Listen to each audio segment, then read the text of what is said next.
Okay, Courtney, I'm standing on your porch. We had a few ideas about what we wanted to do as far as doing your L shape.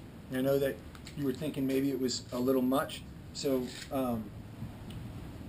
we had a few ideas, and Jesse had a great idea of just having one of the bedrooms, just extending it out to this exterior post here, which means you wouldn't have to change any of the designs on for your roof at all, which would make it simpler, less expensive. But what it does now is opens up this room, so you would walk in here, opens up this room. This would be your main bedroom, and then your bedroom would extend into the next room by simply creating a viga up top, which would just be a support system up top. So you blow this wall out, and then you come in. We do another bathroom right next to this bathroom, and then next to that bathroom in the corner, I would show you, but it's kind of dark in there right now.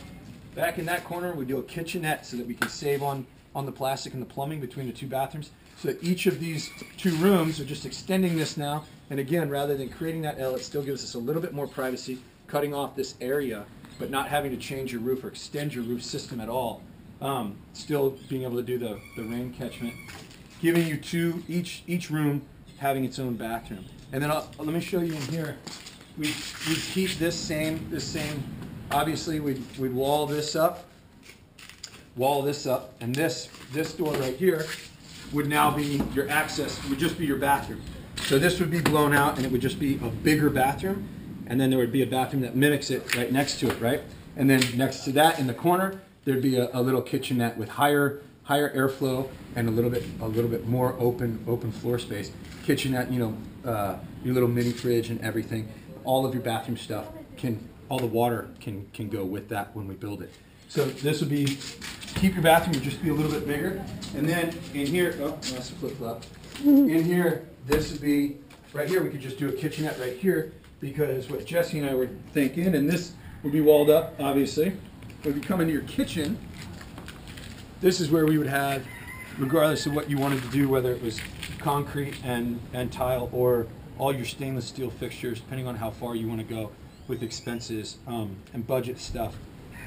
Because this was going to be a commercial kitchen, then all your sink, all your water stuff back here, we can share, cutting down on plastic with your kitchenette on the other side, giving you a kitchenette and a bathroom for each two master bedrooms, opening them up and being able to rent them out for more, having a kitchenette and a bathroom in each. So those could be your two separate units, giving you more space and more ideas, more room now, without extending the L out, to do more of the little casitas, the heady vegan organic casitas, out here with a shared bathhouse, cutting down on water, but still giving you two premium options for your guests to pay top dollar for these two, kind of more solid structures with their own, or more long-term with their own kitchenette and their own bathrooms.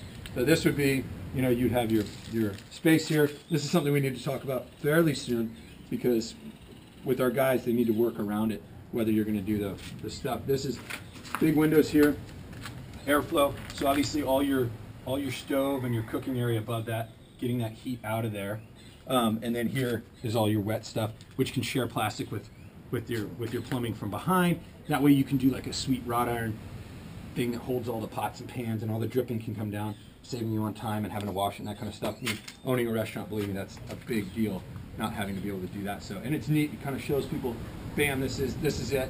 Pots hanging up. That's what people want to see when they come in. You're thinking from here out, do like a sweet rustic, one big slab wood, finished hardwood out here, where people can have stools or whatever when we eventually do that. But a prep station here, and then your regular windows, and I still think that up top would probably be a good idea to keep it with brick and mortar to seal it off, because it would be way less of an issue when it comes to maintenance, because with two windows here and a big window out back, you're going to get more than enough airflow in this small space, that having upper vents, because it's not that vaulted of a ceiling, isn't going to help you that much with regards to cooling it down. You're going to have enough airflow coming through here, especially with this window open too. The whole place is basically going to be windows that you're not going to need to. It's going to save you a ton of time and money on maintenance, especially with less wood is the way to go if all we're going to use is oil versus, if you're trying to stay away from the polyurethane, that kind of thing. So that's kind of what we were thinking, to give you just a quick overview and a quick video. Jesse's got a lot more stuff to talk to you about, and whether or not you want to go. But that was kind of one of our ideas that we were shooting around. So we'll talk to you soon. Hey, Courtney, you can see that we've put on the Durarock sheeting, ripped down all the wood and put up the Durarock sheeting. The guys are using kind of this ghetto scaffolding, which is kind of awesome to see them reuse. You can see the tongue and groove.